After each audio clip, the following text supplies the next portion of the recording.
महत्त्वाची बातमी।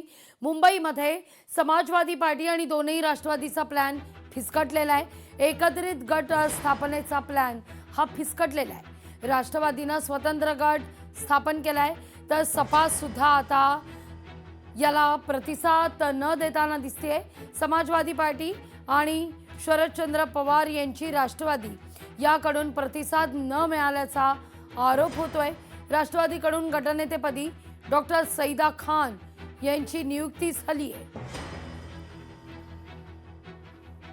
या सगळ्याविषयी अधिक माहिती घेण्याकरता थेट जाते आपले प्रतिनिधी मीनाक्षी म्हात्रे यांच्याकडे। मीनाक्षी, असं नेमकं काय घडलं की प्लॅन फिसकटला?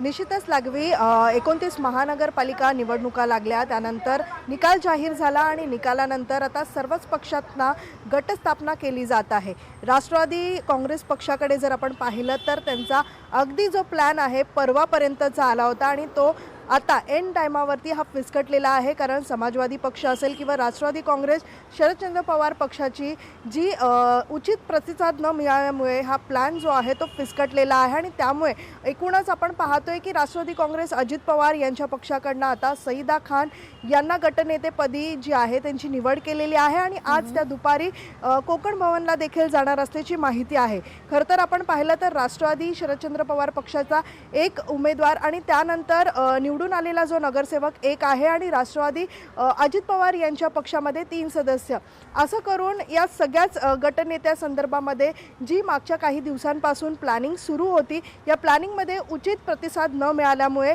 राष्ट्रवादी काँग्रेस अजित पवार यांनी स्वतंत्र जाण्याचा हा प्लॅन केलेला आहे आणि त्यामध्येच आपण पाहतोय की सईदा खान ज्या नवाब मलिक यांच्या बहीण आहेत त्यांची या गटनेते पदी जी आहे ती निवड करण्यात आलेली आहे। सईदा खान जर पाहिलं तर त्यांनी याआधीही जे वैद्यकीय समिती आहे त्यामध्ये काम केलेलं आहे। आता यापुढे देखील त्यांना याच वैद्यकीय समितीमध्ये जे आहे ते काम करण्याची संधी मिळू शकते। त्यामुळे एकूणच हा सगळा विचार करत असताना राष्ट्रवादी काँग्रेस अजित पवार पक्षाचा हा संपूर्णतः आता गटनेते पदासंदर्भातला अंतिम निर्णय आहे आणि त्यामुळे राष्ट्रवादी काँग्रेस शरद पवार आणि समाजवादी पक्ष असेल ते ह्या प्लॅनमधनं आता बाहेर पडलेले पाहायला मिळतात। निश्चित मीनाक्षी, धन्यवाद तुम्ही दिलेल्या सविस्तर माहिती करता। छत्रपती संभाजीनगर पालिका निवडणूक आणि या ठिकाणी मतदारांनी भाजपला स्पष्ट कौल दिलेला आहे। पक्षाचे 57 सदस्य निवडून आले आहेत। बहुमताकरता 58 सदस्यांची गरज असल्यानं भाजप सत्तेच्या अगदी उंबरठ्यावर आहे। येत्या 1-2 दिवसात भाजपचे शिष्टमंडळ पालकमंत्री शिरसाट यांची भेट घेऊन सत्ता स्थापनेसंदर्भात निमंत्रण देतील अशी माहिती आहे। अधिक माहिती घेऊया, थेट जाऊया आपले प्रतिनिधी सचिन बडे यांच्याकडे। सचिन, काय अपडेट आहे या सगळ्या संदर्भात? कधीपर्यंत सत्ता स्थापनेसंदर्भात निमंत्रण दिलं जाईल? लागवीजी छत्रपती संभाजीनगर शहराला आजही आशा आहे, अपेक्षा आहे ते म्हणजे छत्रपती संभाजीनगरचा महापौर कोण होणार आणि ही जी निवडणूक आहे ती कधी जाहीर होणार। कारण या ठिकाणी विभागीय आयुक्त आज ही तारीख जाहीर करण्याची शक्यता जी आहे ती वर्तवली जाते। कारण या ठिकाणी पीठासन अधिकारी जे आहे यांची देखील नियुक्ती केली जाईल, त्यांचं देखील नाव समोर येईल। तर दुसरीकडे ही जी महानगरपालिकेसंदर्भात म्हणजेच महापौर निवडणूक आहे ती स्पष्ट होऊ शकते।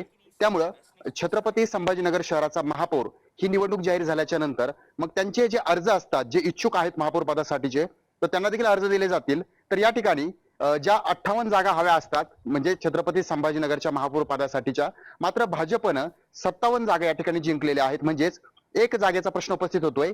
तर अशामध्येच सत्ता स्थापनेसाठी भाजप हा शिवसेनेच्या नेत्यांकडे म्हणजे संजय शिरसाट यांची भेट घेऊन त्यांना सत्ते स्थापनेसाठी निमंत्रण देणार आहे। म्हणजेच या ठिकाणी भाजपचा महापौर आणि उपमहापौर हा शिवसेनेचा, असं चित्र जे आहे ते स्पष्ट होणार आहे। त्यामुळं विभागीय आयुक्त आता पीठासन अधिकारी जे आहेत त्यांची नियुक्ती करणार आहेत आणि त्यासोबतच एक महत्वाचं म्हणजे आज जी तारीख आहे महापौर निवडणुकीची ती जाहीर होऊ शकते। त्यामुळे आता सर्व छत्रपती संभाजीनगर शहराचं लक्ष लागून आहे की नेमकं ही तारीख कधी जाहीर होते, कोण हे अर्ज घेतात आणि कोण छत्रपती संभाजीनगर शहराचा महापौर बनतो।